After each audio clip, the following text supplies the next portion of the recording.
In this video, I'm going to demonstrate cost flows through the T accounts in activity-based costing environment. No different than our chapter on job order costing, our direct materials and direct labor would be handled the same in those environments compared to ABC. So in this situation, we'd be purchasing direct materials. They'd be debited to the materials inventory account, either credited to cash if we're paying cash or credited to accounts payable. And as we use those direct materials, like we do here, 480,000, we would credit those to the materials inventory account, an asset, to bring it down, and then debit that into the inventory or asset account, work in process inventory. Now, in this example, they don't give us the beginning balance of materials inventory or what we purchased. We assume that there would be something there. For direct labor costs, we would debit those directly to our work in process inventory account, 320,000 that we identified during the month of November, and we would credit those appropriately to how they were either paid or still owed. For example, if we had paid them, we would credit them to cash. In this scenario, being that we weren't given a cash account, we'll assume that we accrued or incurred them and haven't yet paid them. So we'll credit them to the liability account, wages payable for 320,000. And very similar to, again, a job order costing environment, as we have actual overhead costs, we would debit those to an overhead control account, but then we would also need to apply the overhead, a credit to an applied overhead account based upon a predetermined overhead rate. Now, in a traditional environment, we would typically just have one overhead rate or maybe base it upon departments. ABC, we're going to break it down and have multiple different overhead rates based upon the activity centers. In this example, we have materials inspection, equipment maintenance, and machine setups, and packing and shipping. So we just have a lot of different overhead applications in this scenario. We're given the cost drivers and also the predetermined overhead rates per that cost driver in all of these situations. So let's start out and just do the first one is going to be materials inspection.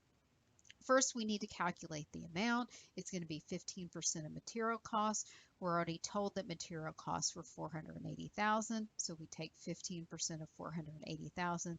That would be 72,000.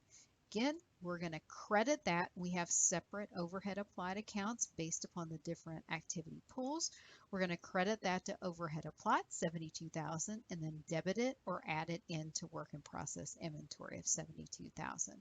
So I'm not going to step through all the calculations, but our other three activity centers would run exactly the same. Obviously, the dollar amounts would change. For example, equipment maintenance, how did we get that 180,000 that we credited to overhead applied equipment maintenance and then debited into work in process inventory? It tells us equipment maintenance is $12 per machine hour. 12 times 15,000 machine hours identified here would be 180,000. For overhead applied machine setups, 126,000. Machine setups are based upon production runs, and it's 6,300 per setup. So we're going to take those 6,300 per setup times 20 setups, would be 126,000 credited to overhead applied machine setups and debited into work in process inventory. Last and not least is overhead applied pack and ship. $3.50 per pound, and we're told that it's 7,000 pounds, would be a credit to overhead applied pack and shipped of 24,000 and a debit into work in process inventory of 24,000. So our total costs added into work in process inventory, 480,000 for direct materials, 320,000 for direct labor, 72,000 for overhead related to material inspection, 180,000 related to overhead and equipment maintenance, 126,000 related to overhead of machine setup, and 24,500 packing and shipping.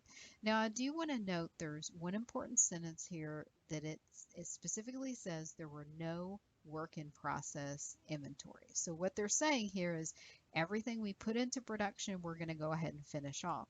So if I total up all those costs I debited in, and I'm going to transfer that out or credit that out of work in process inventory, since everything started got finished, it would be 1,202,500. Then also gets debited into finished goods inventory, leaving our finished goods inventory balance at 1,202,500. And again, Our balance of work in process inventory is 0 because everything we added in, we took out.